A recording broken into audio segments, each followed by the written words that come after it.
If you are an acoustic guitar player who performs live, you know this painful truth intimately. You might have this beautiful instrument, one that sounds so rich and full when you're just sitting at home, but the second you plug it into a PA system, all that just vanishes. Yeah. You're left with this thin, sterile, almost aggressive sound we all call the PA's quack. Oh, it's the worst. It's a fundamental problem. It really is. Yeah. It stops you from getting the true soul of your instrument out to the audience. Mm-hmm. And that's exactly what we're doing a deep dive on today. We're looking at how to solve that problem. Right. Our focus is on a really compact little unit, often called a resonance restorer, the BISS 82 acoustic preamp. Mm-hmm. We've gone through the tech specs, the feature lists, and a ton of performance reviews from players. And our mission today is to figure out one big question. And that is?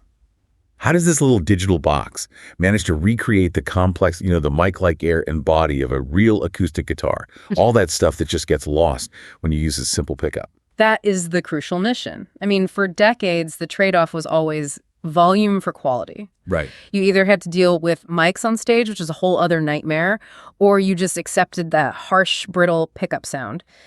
So we're looking at a piece of tech here that really tries to bridge that gap for good. And make that studio tone accessible to anyone, right? Exactly. Anyone who just needs to plug in and play. So let's start with the source of the pain, the piezo pickup itself. Yeah. The vast majority of acoustic electrics use these under-saddle systems. They're reliable, sure, but they only hear the string vibration at the saddle. They don't hear the whole guitar top moving. And they miss all the good stuff, the wood, the air. All of it. The sound they produce is always described the same way in these reviews. Quacky, thin, harsh, compressed, and brittle. It's a two-dimensional sound from a three-dimensional instrument. It captures the attack, that initial pick sound, but it misses the entire bloom and breath of the note. It doesn't sound like a guitar, it sounds like a tiny microphone stuck inside a piece of plastic. That's a perfect way to put it. And that failure is exactly what the 82 is built to fix. At its heart is something BISS calls the Acoustic Resonance Processing Engine, or AR for short. Okay, so AR.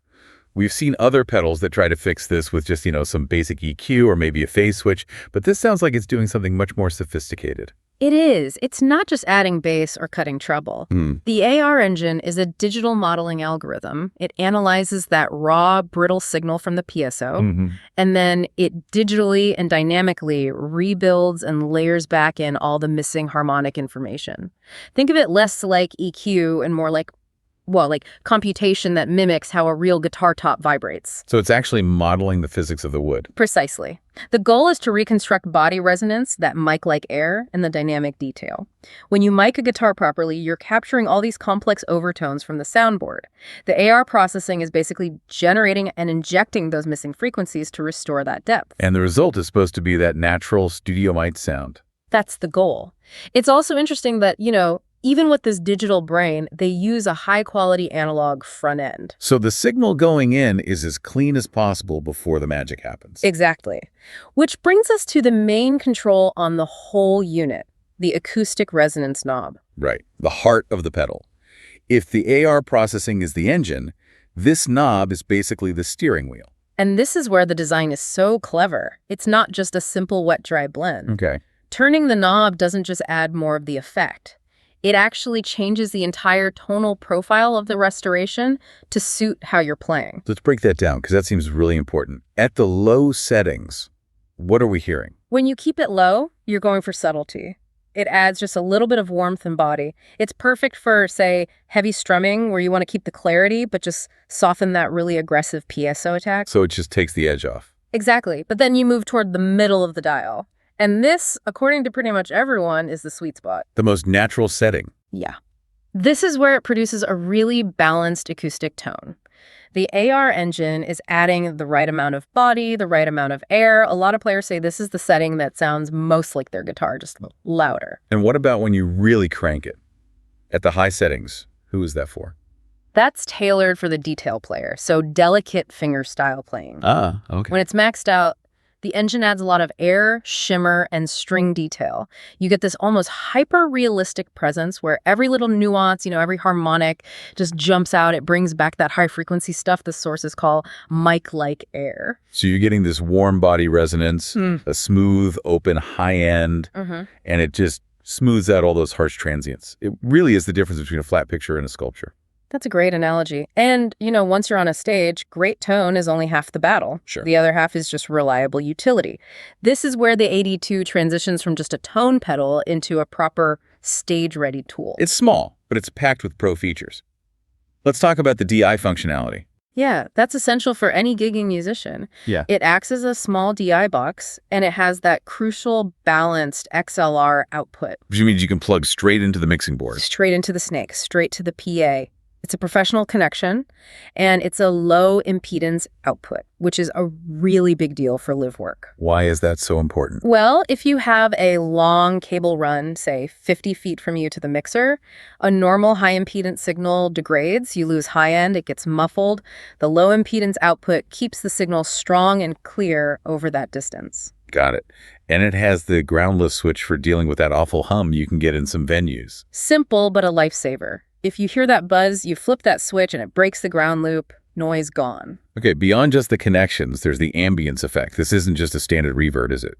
No, it's described as a really sophisticated room simulation that's specifically optimized for acoustic guitar. What does optimize actually mean here? Because a lot of reverbs can sound really metallic and just wash out an acoustic. It means it's tuned to sound like the air around the instrument, not like a giant cavern. The algorithms have shorter, smoother decays. They're designed to keep the body of the guitar tone clear and punchy, so you avoid all those nasty digital reflections. So you can go from just a little bit of room feel to something more lush. A very natural, organic ambience, yeah. And then there's the other enemy on stage. Feedback. The mortal enemy. How does the 82 handle that? That's where the notch filter comes in. Feedback happens when one specific frequency starts looping between your guitar and the speaker. That horrible howl. That's the one. The notch control lets you find that exact frequency and apply a really steep, narrow cut. It's like a surgical tool. It's totally surgical. You're not scooping out a huge chunk of your tone with a wide EQ. You're just killing the one problem frequency, leaving everything else untouched. It's incredibly effective. So when you put all that together, the connectivity, the ambience, the feedback control, you can really see the practical use cases. The reviews we looked at identified a few core scenarios where this thing just shines.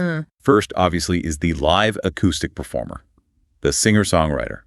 This is their whole rig, natural tone straight to the PA, and they can kill feedback without bugging the sound engineer. Second, we see huge adoption in worship and church settings. Consistency is everything there. This offers a warm, mic-like sound that just sits perfectly in the mix every single time.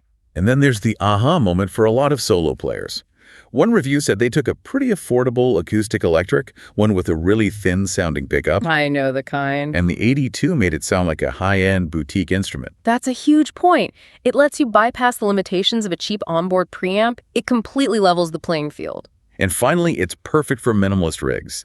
If you're busking or just hate big pedal boards, this thing is your DI box, your preamp, and your reverb, all in one little stop box. And historically, that's its significance. The 82 was a milestone in making that microphone-quality acoustic tone accessible to every player, not just the ones with expensive custom setups. It was a superior alternative to those brittle onboard preamps that were standard for so long. Right. Now, to be balanced, we do need to talk about the trade-offs. The genius of this pedal is its simplicity, but that also creates limitations. It's excellent at one specific job, rather than being mediocre at a bunch of them. That's the design philosophy right there. It's best with piezo-equipped acoustics. It's not for your electric guitar, and it's not an IR loader for cabinet simulation. It stays in its lane. And a big part of that simplicity is that there are no traditional EQ controls. Exactly. There's no bass, mid, or treble knob. Tone shaping is deliberately minimal. You have to trust the resonance feature to do the work. Which is great for plug and play, but maybe not if your specific guitar has, a weird low-mid buildup you want to fix. You sacrifice that granular control for the streamlined restoration. And while the ambient sounds great, you're limited to that one algorithm. And finally, a big caveat is that you can't just max everything out. The acoustic resonance can get too bright, almost artificial if you crank it all the way. It's a restoration tool, not just a tone booster. You have to find that sweet spot.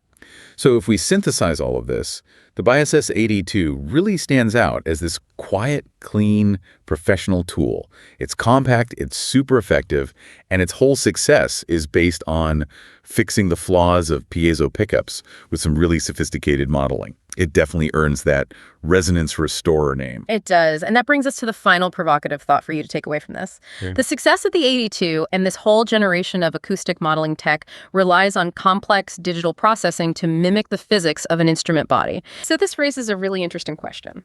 If digital algorithms can so convincingly restore and reconstruct the acoustic resonance that a simple pickup loses, how much of the soul of an instrument, that intangible thing we talk about with wood and air, is now actually being determined by the processing engine instead of just the original construction? Are we, in effect, now amplifying the algorithm?